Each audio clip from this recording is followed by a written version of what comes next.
ये है SP media network और आप देख रहे हैं अनुभवी आंखें न्यूज। इन दिनों भले ही भाजपा और भाजपा नेताओं की खूब फजीहत हो रही हो, चाहे वह कृषि कानून को लेकर हो या फिर उनकी हिंदूवादी सोच को लेकर, लेकिन इतना तय है कि जहां राष्ट्र की बात आती है, भारत की बात आती है, देश की बात आती है, तो पूरे देश की जनता उनके समर्थन में खड़े हो जाते हैं। अमित शाह ने कहा कि सही समय आने पर जम्मू कश्मीर को पूर्ण राज्य का दर्जा जरूर देंगे और यह एक खुश भरी खबर है। निश्चित रूप से इसके साथ पूरा देश खड़ा है।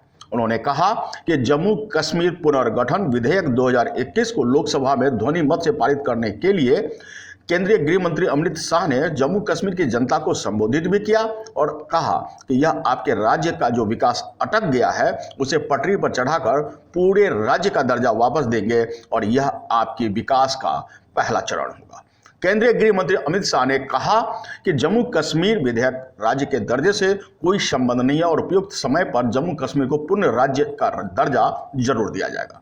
लोकसभा में जम्मू कश्मीर पुनर्गठन विधेयक 2021 पर चर्चा करते हुए गृह मंत्री ने कहा कि इस विधेयक में ऐसा कभी भी नहीं लिखा है कि इसमें जम्मू कश्मीर को राज्य का दर्जा नहीं मिलेगा। आपको बता दें, विपक्षी सदस्यों के सवाल पर उन्होंने कहा, मैं फिर से कहता हूं, इस विधेयक का जम्मू कश्मीर के राज्य के दर्जे से कोई संबंध नहीं है। मैं जम्मू कश्मीर के लोगों से वादा करता हूं कि पूर्ण राज्य का दर्जा आपको निश्चित ही मिलेगा। और निश्चित रूप से ये एक बहुत अच्छी और बेहतर खबर है। शाह ने केंद्र शासित प्रदेश जम्मू कश्मीर की जनता के लिए अपने संदेश में कहा कि आपके राज्य का विकास जो अटक गया है, हम उसे पटरी पर चढ़ाकर राज्य का दर्जा देकर वापस करेंगे। गृह मंत्री के जवाब के बाद सदन ने कांग्रेस के अधीर रंजन चौधरी के संवादिक संकल्प को अस्वीकार करते हुए तत्काल ही कहा कि विधेयक को मंजूरी दी और विधेयक जम्मू कश्मीर पुनर्गठन अध्यादेश का स्थान लेगा जो पिछले महीने जारी किया गया था। राज्यसभा से यह विधेयक पहले ही पारित हो चुकी है। विधेयक के प्रावधानों के अनुसार मौजूदा जम्मू कश्मीर कैडर के भारतीय प्रशासनिक सेवा और भारतीय पुलिस सेवा, भारतीय वन सेवा के अधिकारी अब अरुणाचल प्रदेश, गोवा, मिजोरम और केंद्र शासित प्रदेशों के कैडर का हिस्सा होंगे। उन्होंने ये भी कहा कि कांग्रेस नेता मनीष तिवारी ने कहा कि जब सरकार पूर्ण राज्य बहाल करने की बात कर रही है तब जम्मू कश्मीर कैडर को एजेएमयूटी के साथ मिलाना विरोधाभासी है। इस पर शाह ने जवाब दिया कि मिजोरम, गोवा, अरुणाचल प्रदेश भी राज्य है और इस कैडर का हिस्सा है, इसलिए उनका यह सुझाव सही नहीं है। 4G इंटरनेट सुविधाएं दबाव में बहाल करने के विपक्षी सदस्यों के आरोप पर जवाब देते हुए शाह ने जवाब दिया। असदुद्दीन अवैसी जी ने कहा कि 2G से 4G इंटरनेट सेवा को विदेशों के दबाव में लागू किया गया है। उन्हें पता नहीं कि यूपीए सरकार नहीं, जिसका वह समर्थन करते थे, यह नरेंद्र मोदी की सरकार है जो देश के हित के लिए फैसले करती है। गृह मंत्री ने कहा, मैं इस सदन को फिर से एक बार कहना चाहता हूं, जम्मू कश्मीर की स्थिति को समझे और राजनीति करने के लिए कोई ऐसा बयान न दे जिससे जनता गुमराह हो जाए। यहाँ ये बेहद महत्वपूर्ण सवाल और जवाब है कि ऐसी कोई भी बात राजनेताओं के माध्यम से सामने नहीं आना चाहिए जो जनता को गुमराह करे और परेशान करे। जम्मू कश्मीर और लद्दाख को राजनीति का हिस्सा हम न बनाएं। बहुत सारी चीजें हैं राजनीति करने के लिए। यह देश का बेहद संवेदनशील हिस्सा है, इस पर घाव लगे हैं, इस पर मरहम की जरूरत है, इसे कुरेदने की नहीं। और हम इस बयान के साथ अनुभवी आंखें न्यूज चैनल भी इनका समर्थन करती है। उन्होंने कहा कि अनुच्छेद 370 हटाने के वक्त जो वादे किए गए थे उनका क्या हुआ। तो जवाब में उन्होंने कहा कि मैं जवाब जरूर दूंगा, लेकिन पूछना चाहता हूं कि अनुच्छेद 370 को हटे केवल 17 महीने हुए हैं। 70 साल का किया गया हिसाब क्या आप सिर्फ 17 महीने में ले लेंगे? शाह ने कहा 3 परिवार के लोग ही यहां शासन करें, इसलिए अनुच्छेद 370 पर जोर दिया गया।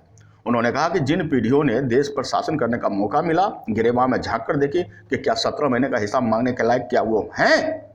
निश्चित रूप से विपक्ष को निशाना साधा गया और कहा, जब 70 सालों में आपने सिर्फ गड़बड़ झाला किया तो 17 महीनों का हिसाब मांगने का आप हकदार कब हो गए? लेकिन यहाँ एक कड़वा सच यह भी है कि भले ही 70 साल उन्होंने गलत किया हो, 17 महीने में आप और बेहतर कितना कर सकते थे और करेंगे, इसका जवाब तो आपको देना चाहिए। वो गलत था और हम भी गलत हो जाए, यह कहाँ तक सही है? गृह मंत्री ने कहा कि ओवैसी अफसरों का भी हिंदू मुस्लिम में विभाजन करते हैं। एक मुस्लिम अफसर हिंदू जनता की सेवा नहीं कर सकता या हिंदू अफसर मुस्लिम जनता की सेवा नहीं कर सकता। उन्होंने कहा, अफसरों को हिंदू मुस्लिम में बांटने से बचिए और धर्मनिरपेक्ष कहते हैं तो उस पर गौर भी फरमाइए। असदुद्दीन ओवैसी ने जम्मू कश्मीर में आबादी के हिसाब से मुस्लिम अफसरों की संख्या कम होने का आरोप लगाया।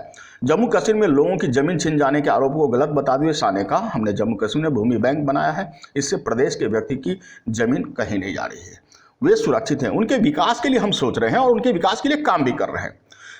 आपको बता दें कि सर्वदलीय शिष्टमंडल को जम्मू कश्मीर भेजे जाने की मांग को लेकर कुछ विपक्षी दलों की टिप्पणियों पर शाह ने कहा कि सर्वदलीय शिष्टमंडल जब चाहे तब जाए, वहाँ कोई दिक्कत नहीं है। उन्होंने कहा कि जब जनता चाहता हो, जब विपक्षी दल जाना चाहते हो, जाइए। अनुच्छेद 370 हटाया गया था, तब ये मरहम लगाने का नहीं बल्कि घाव खरीदने का काम करते थे, इसलिए रोका गया था। कांग्रेस नेता अधीर रंजन ने कहा कि हमने गुहार लगाई थी कि सर्वदलीय प्रतिनिधिमंडल को जम्मू कश्मीर भेजा जाए, लेकिन सरकार को ऐसा करने की हिम्मत नहीं हुई, लेकिन यूरोप से प्रतिनिधिमंडल बुला लिया गया। उन्होंने यह भी कहा कि कश्मीर घाटी में कितने लोगों ने यूपी और राष्ट्रीय सुरक्षा कानून के तहत हिरासत में लिया गया, सरकार को बताना चाहिए। आपको बता दें कि अमित शाह ने बड़े ही सटीक और तरीके से जवाब दिया कि तब के हालात कुछ और थे, अब के हालात कुछ और है। अब आप जाइए, बात कीजिए, लोगों की बातें सुनिए, मरहम लगाइए, कोरे दिए नहीं।